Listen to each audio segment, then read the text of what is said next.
So the finding out part, that is where, again, the layer thinking is super important. And it's not important to me whether you'd be using a TCP/IP layer model, a general internet layer model. You find different words for this. You find it as ISO or ISO and OSI models.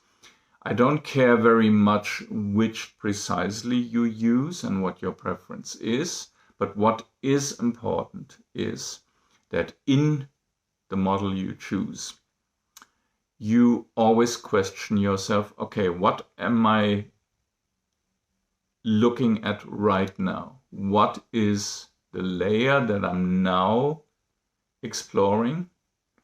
What effects am I trying to verify, whether they are the reason or not for my problems, so that you can draw the right conclusions of what you're actually seeing.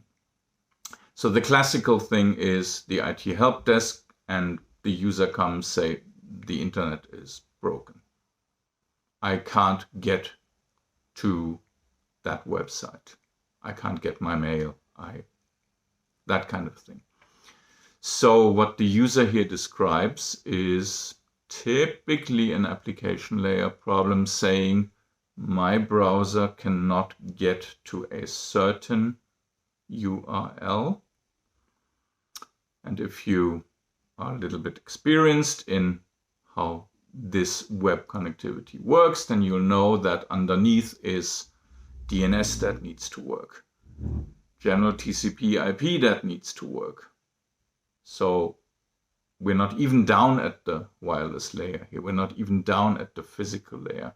There are so many dependencies that I need to look at. And that's why the layer thinking is so important.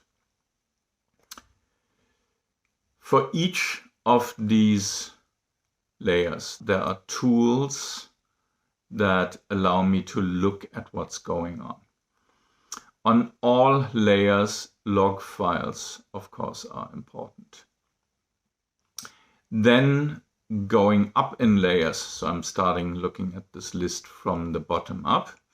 For this, the physical signal layer, I'm typically using spectrum tools that let me look at raw signal which is pure physical before applying any higher layers, any modulation, any TCP/IP. And tools here, RF Explorer, SDR dongles, we'll look at them.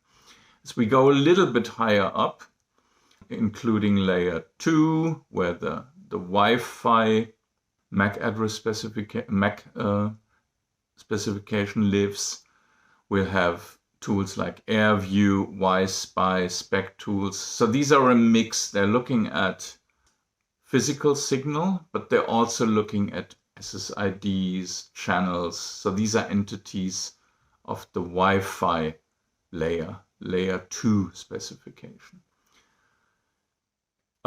We have things like command line tools, IWconfig, IW network manager tools, in command line versions, graphical versions, Kismet, NetStumbler, we'll have to look at those.